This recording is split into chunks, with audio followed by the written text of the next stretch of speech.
വലിയ ആവേശത്തിലാണ് ഈ ആവേശം സിനിമ പുറത്തിറങ്ങിയതിനു ശേഷം. വാക്കുകൾ സൂക്ഷിച്ചുപയോഗിച്ചാൽ വലിയ കുഴപ്പമില്ലാതെ രക്ഷപ്പെടാം എന്നുള്ളതാണ് പറഞ്ഞു വരുന്നത്. ചില പ്രശ്നക്കാരെ പറ്റിയാണ്. വാക്കുകൾ കൊണ്ട് കുഴപ്പത്തിലാകുന്നവർ ഉണ്ട്.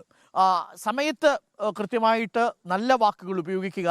വാക്കുകൾ പിഴച്ചു പോയാൽ അതിൻ്റെ ബുദ്ധിമുട്ട്, അതിൻ്റെ പ്രത്യാഘാതം ചെറുതായിരിക്കില്ല. പണ്ട് സാർത്ര പറഞ്ഞിട്ടുണ്ട്, വാക്കിന് വലിയ പ്രത്യാഘാതങ്ങൾ ഉണ്ടാക്കാൻ കഴിയും. പിഴച്ചുപോയ വാക്ക് നമുക്കുണ്ടാക്കുന്ന പ്രത്യാഘാതങ്ങളിൽ നിന്ന് രക്ഷപ്പെടുക അത്ര എളുപ്പവുമല്ല.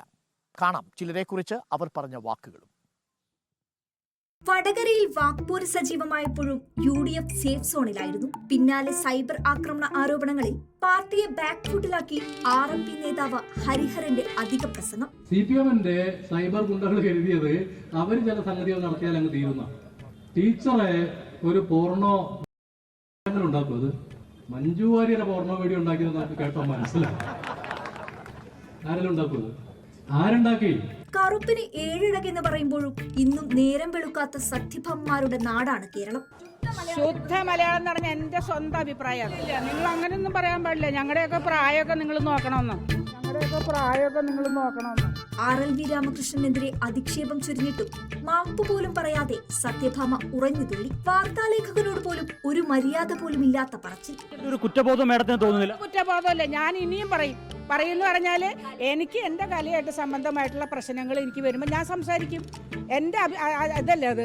നിങ്ങൾ എന്തിനെങ്ങനെ കുത്തി ചോദിക്കണം? എന്തിനാ? ഇപ്പൊ എന്താ കാര്യം?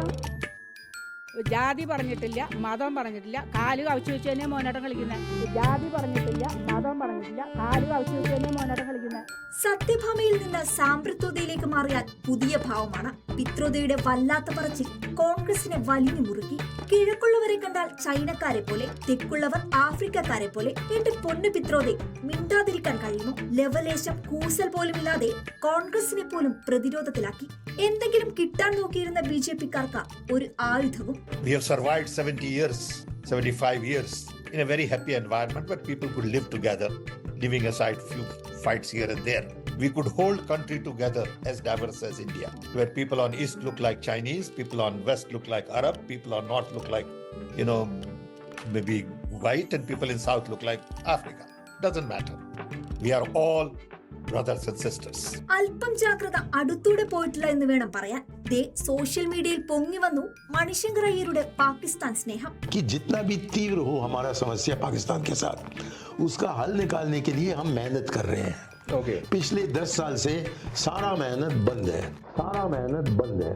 കോൺഗ്രസ് പോലും അയ്യരുടെ ഷോട്ട് ബൗണ്ടറി കടത്തി. മിണ്ടി മിണ്ടാതായവരെ പറ്റിയല്ല, മിണ്ടി മട്ടുമാറിയവരെ പറ്റിയാണ് സംസാരം. ആരോഗ്യത്തിന് ഹാനികരം. സൂക്ഷിച്ചാൽ ദുഃഖിക്കേണ്ട.